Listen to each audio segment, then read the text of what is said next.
اللہ تبارک و تعالیٰ نے ان لوگوں کو جب اقتدار دیا، وہ کون لوگ تھے؟ سیدنا صدیق اکبر، حضرت فاروق اعظم، سیدنا عثمان غنی، حضرت مولا علی رضوان اللہ تعالی علیہم اجمعین۔ اللہ نے جب ان لوگوں کو اقتدار دیا زمین کے اندر، اللہ تبارک و تعالیٰ نے انہیں نبی پاک علیہ الصلاۃ والسلام کی نیابت کے لیے چنا، تو ان لوگوں نے یہ انقلاب برپا کیا، نمازیں عام ہو گئی، شوق سے لوگ صدقات و خیرات دینے لگے، بھلائی عام ہوئی، برائی کا کلا کما کیا گیا۔ ہمارے ہاں بھی لوگ احتساب کی باتیں کرتے ہیں، ہمارے ہاں بھی لوگ کہتے ہیں کہ میں رشوت خوری کو، کرپشن کو، ناجائز چیزوں کو ہمیشہ کے لیے جڑ سے اکھیڑ پھینٹوں گا۔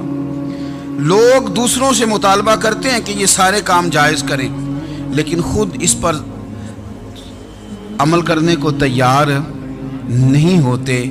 یاد رکھ لیں کہ یہ جو احتساب ہے یہ انسان کی اپنی ذات سے شروع ہوتا ہے۔ آپ جب نظام احتساب دنیا کے اندر مستحکم کرنا چاہتے ہیں تو اس میں پھر آپ کو اپنی ذات کو سامنے پیش کرنا پڑے گا۔ آج ہم بات کرنے جا رہے ہیں سیدنا فاروق اعظم رضی اللہ تعالیٰ عنہ۔ تو جناب عمر فاروق رضی اللہ تعالیٰ عنہ کا جو نظام احتساب ہے، انہوں نے اس کو گھر سے شروع کیا تھا، اپنے آپ سے اس کا آغاز فرمایا تھا۔ ہمارے ہاں یہ ہوتا ہے کہ جس بندے کے اکاؤنٹ میں اچھے خاصے پیسے ہیں، وہ بل جمع کرانے جائے تو اسے لائن میں نہیں لگنا پڑتا، مینیجر صاحب اسے آگے بلا لیتے، تو وہ بعد میں کیا کہہ رہا ہوتا ہے؟ کہتا دیکھو اللہ نے کتنی عزت دی ہے، مجھے لائن میں نہیں لگنا پڑا۔ بھائی لائن میں لگنا تو آپ کا یہ تھا کہ آپ سمجھتے کہ سارے مسلمان ہیں، مومنین ہیں، برابر ہیں، تو میں کسی کو تکلیف میں مبتلا نہ کروں۔ جب آپ آگے چلے گئے تھے تو آپ نے بہت سارے لوگوں کا حق مارا تھا، وہ لائن میں جو لگے ہوئے تھے ان کا وقت لمبا ہو گیا تھا۔ آپ نے تو اپنے آپ کو احتساب کے لیے پیش ہی نہیں کیا، بلکہ آپ نے کہہ دیا کہ جناب میرا تو رتبہ اعلیٰ ہے، لہذا یہ میرا حق بنتا تھا، مجھے تو استحکام ملنا چاہیے تھا۔ یہاں بہت سارے لوگوں نے اپنے حق میں چیزوں کو اور رنگ میں پیش کیا۔ سیدنا فاروق اعظم رضی اللہ تعالیٰ عنہ نے اس نظام احتساب کو اپنے گھر سے شروع فرمایا۔ حضرت عمر فاروق رضی اللہ تعالیٰ عنہ اپنے بچوں سے فرمایا کرتے تھے کہ جب میں حکم لوگوں کو کروں گا نا، اپنی رعایا کو، مسلمانوں کو میں کوئی حکم دوں گا تو تمہیں پہلے اس پر عمل کرنا پڑے گا۔ آپ فرمایا کرتے تھے یاد رکھنا لوگ تمہیں اس طرح دیکھیں گے، لوگ اس طرح تمہیں دیکھیں گے جس طرح گوشت کھانے والا پرندہ گوشت کو دیکھا کرتا ہے۔ چیل گوشت کھاتی ہے تو کیا کبھی اس کو پیغام بھیجنا پڑا ہے کہ تو آجا یہاں گائے مر گئی ہے، بھینس مر گئی ہے؟ خود بخود اس کی نظر ہوتی ہے، وہ پہنچ جاتی ہے۔ جناب عمر فرمانے لگے میرے گھر والوں، میرے بیٹوں، میری بیٹیوں، میری اہلیہ، لوگ تمہیں اس طرح دیکھیں گے جس طرح گوشت کھانے والے پرندے دیکھتے ہیں، لہذا میں جب کسی کو عمل کروں تو پہلے تمہیں اس پر عمل کرنا پڑے گا جب میں کسی کو حکم دوں۔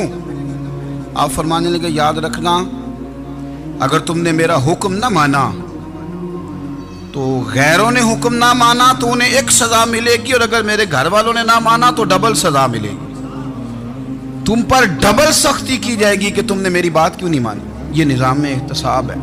ہم نہ دوسروں کے بچوں کا گلا کاٹ کے اپنے بچوں کی خوشیاں لینا چاہتے ہیں، ہم چاہتے ہیں کہ دوسروں کے بچوں کے حصوں کا مال میرے گھر میں آ جائے، آ جاتا ہے۔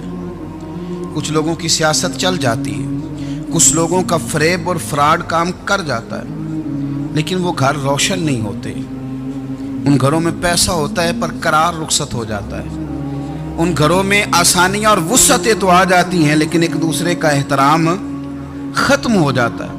سیدنا فاروق اعظم رضی اللہ تعالیٰ عنہ کا یہ طریقہ تھا کہ وہ اپنے بچوں پر سختی کرتے۔ آپ ہمارے ملک میں یہ نظام ہے، موجودہ حکمران ہو یا ان سے پچھلے، بچے سب کے ملک سے باہر رہتے ہیں، یہاں رہتے ہیں تو محلات میں، باہر جاتے ہیں تو بڑی بڑی آسائشوں میں۔ ان کے بچوں کے لیے قانون بھی الگ سے ہیں، قاعدے بھی الگ سے ہیں، اور ہمارے ملک کے اندر تو ایک باقاعدہ پروٹوکول کا سسٹم ہے، اس سسٹم سے گزر کر بڑے بڑے لوگ چلنا پسند کرتے ہیں۔ ہمارے زمانے میں بھی کچھ چیزیں سرکاری ہوتی ہیں خالص، لیکن عجیب نظام ہے نا، ہر چیز کا کرایہ بڑھ جاتا ہے، سرکاری دکان کا نہیں بڑھتا۔ باقی دکانیں 5-6 سال کے لیے ملتی ہیں، سرکاری دکان پہ آپ قبضہ کرنا چاہیں تو پورے 100 سال کے لیے مل جاتی ہے۔ چونکہ یہ عام عوام کی پراپرٹی ہے تو اس کے ساتھ جو مرضی کو سلوک کرے۔ ایک سرکاری چراگاہ تھی جس کے اندر جانور چرا کرتے تھے۔ ہمارے ہاں بھی پنجاب میں کچھ جگہیں ہوتی ہیں تو ہم لوگ کہتے ہیں شام لاٹ ہے۔ سرکاری چراگاہ میں جانور چرا کرتے تھے۔ حضرت عمر فاروق رضی اللہ تعالیٰ عنہ کے صاحبزادے سیدنا عبداللہ ابن عمر رضی اللہ تعالیٰ عنہ نے بھی ایک اونٹ خرید لیا۔ تو سب لوگوں کے جانور سرکاری چراگاہ میں چرتے تھے، آپ نے بھی اپنا جانور وہاں چرنے کے لیے کھانے پینے کے لیے چھوڑ دیا۔ وہ جب اونٹ آیا تو پتلا تھا، کچھ دنوں کے بعد وہ فربا ہو گیا، طاقتور ہو گیا، موٹا تازہ ہو گیا۔ حضرت سیدنا عبداللہ ابن عمر رضی اللہ تعالیٰ عنہ نے بیچا تو وہ ڈبل قیمت سے بھی زیادہ کا بکا، کیونکہ پہلے دبلا پتلا تھا، اب موٹا تازہ فربا ہو گیا۔ حضرت سیدنا فاروق اعظم رضی اللہ تعالیٰ عنہ کو پتہ چلا تو بلایا، فرمایا پتر اونٹ بیچ دیا ہے؟ ابا جی بیچ دیا ہے۔ فرمایا کتنے کا خریدا تھا؟ اتنے کا۔ بیچا کتنے کا؟ ڈبل قیمت بتائی۔ فرمایا اس طرح کر کے اصل رکھ لے اور جو اوپر ملی ہے مجھے دے دے۔ حضور آپ نے کیا کرنی ہے؟ فرمایا میں سرکاری خزانے میں جمع کروں گا۔ حضور کیوں؟ فرمایا اس لیے کہ تیرا اونٹ سرکاری جگہ پہ چرا کرتا تھا، وہ گھاس سرکاری جگہ سے کھاتا تھا۔ حضور سب کے کھاتے۔ حضرت عبداللہ ابن عمر کہنے لگے سب کے کھاتے ہیں۔ آپ فرمانے لگے تو سب میں شامل نہیں ہے، تو امیر المومنین کا بیٹا ہے، تجھے میں یہ حق نہیں دے سکتا، تیرے اوپر تھوڑی سختی زیادہ کی جائے گی، تجھے یہ حق نہیں ملے گا۔ تو اپنے اونٹ کو چونکہ سرکاری چراگاہ میں چرایا کرتا تھا، لہذا تجھے وہ جو اصل رقم یہاں جمع کرانی پڑے گی۔ ہمارے تو بچے پہلی بات تو یہ ہے کہ بات ہی نہیں سنتے۔ یہ سب کے بچوں کی بات کر رہا ہوں، ٹیچر کے بچے ہوں، سیٹھ کے بچے ہوں، پیر کے بچے ہوں، امام صاحب کے بچے ہوں، کسی کے بچے ہوں، پہلے تو سنتے نہیں۔ اور اللہ خیر کرے اگر آپ کوئی سنانا چاہیں تو فوری طور پر وہ ہوم منسٹری کے پاس پہنچ جاتے ہیں، ان کی اماں ان کی وکیل بن جاتی، آپ کہہ ہی کچھ نہیں سکتے، حالات رخ بدل جاتے۔ اس کا نقصان یہ ہوتا ہے کہ ان کو تراشا نہیں جا سکتا، ان کو ہیرے نہیں بنایا جا سکتا، ان کے اوپر کچھ ایسی میل کچیل چڑھ جاتی ہے جو بڑی عجیب و غریب ہوتی۔ اور کچھ لوگ ایسے ہوتے ہیں جو خرابی کرنے میں بھی اپنا کردار ادا کرتے ہیں، خرابی کرنے میں، اور بڑے لوگوں سے منسلک ہونے کے لیے لوگ رستے تلاش کرتے ہیں، رستے۔ میں چونکہ چیزوں کا مطالعہ کرنے کا بڑا شوقین ہوں، تو میری والدہ داخل تھیں کئی سال پہلے ہسپتال میں، تو مجھے اس ہسپتال میں کچھ دن رہنا پڑا۔ ایک پرائیویٹ ہاسپٹل تھا، تو اس میں انہوں نے جگہ جگہ لکھ کے لگایا تھا ملازمین کو بخشیش نہ دیں، ہم ان کو بڑی اچھی معقول تنخواہ دیتے ہیں، سیلری بڑی عمدہ ہے، تو لوگ بخشیش نہ دیں۔ میں نے جو مینجمنٹ کے لوگ تھے ہاسپٹل کی، ان میں سے ایک سے میں نے کہا کہ اگر کوئی بندہ اپنی خوشی سے دینا چاہے تو آپ نے بڑا موٹا لکھ کے لگایا برائے مہربانی ان کو بخشیش نہ دے۔ اس نے بڑی قیمت، سادہ آدمی تھا پر میری بڑی اس نے مجھے بات بتائی، مجھے نفع ہوا۔ کہنے لگے مولوی صاحب جب کچھ امیر لوگ ہسپتال میں مریض لے کے آتے ہیں تو وہ صفائی والے کو پہلے ہی 500 روپیہ دکھا لیتے ہیں آتے ہی، پھر وہ جیسے آواز دیتے ہیں صفائی والے فٹافٹ اندر آتے ہیں، ان کا کمرہ صاف کرتے ہیں۔ تو سارے تو بیچارے اتنے مالدار نہیں ہوتے کہ آتے ہی پہلے کام والے کو 500 دیں۔ پھر نقصان کیا ہوتا ہے کہ یہ جن کی ذمہ داری ہے بہت ساری ڈیوٹیاں کرنے کی، یہ ڈیوٹی نہیں کرتے، یہ پلٹ کے ان کے طرف دیکھتے ہیں جن کے گھر سے سالن صحیح آتا ہے، ادھر ان کی توجہ زیادہ ہو جاتی ہے، جو نوٹ ان کو زیادہ دکھاتے ہیں، جو پھل لے کے آتے ہیں تو آدھا ان کو دیتے ہیں۔ تو ہم یہ کہتے ہیں یہ کام ہی نہ کرو، یہ اپنی تنخواہ پہ کام کریں تاکہ ہر آنے والے کا درد سمجھیں، ہر ایک کو یکساں یہ سروسز فراہم کریں۔ تو ہم یہ کام کرتے ہیں، ہم ایم پی اے کے اور کسی سے ہمارا تعلق نہ بنے تو ہم جناب اس کے ڈرائیور سے ہی تعلق بنا لیتے ہیں، ہم وہ جو آپریٹ کرنے والا ہوتا ہے ٹیلی فون اسی سے بڑا تعلق بناتے ہیں، اس کو مٹھائی کا ڈبہ جلدی پہنچا دیتے ہیں۔ تو اسی طرح سے بڑے لوگوں کی اولادوں کو بگاڑا جاتا ہے۔ حضرت عاصم بن عمر رضی اللہ تعالیٰ عنہ، یہ سیدنا فاروق اعظم کے بیٹے تھے، مصر گئے تو لوگوں کو پتہ چلا حضرت عمر کے بیٹے آئے، لوگوں نے تحفے دیے، بڑی بڑی چیزیں آپ کو دی، حضرت عمر کا بیٹا آیا، بڑے گفٹ دیے۔ تو صاحبزادے واپس آئے تو ان کے پاس بڑے تحائف تھے۔ سیدنا عمر فاروق رضی اللہ تعالیٰ عنہ نے دیکھا تو فرمایا ادھر لانا تحفے،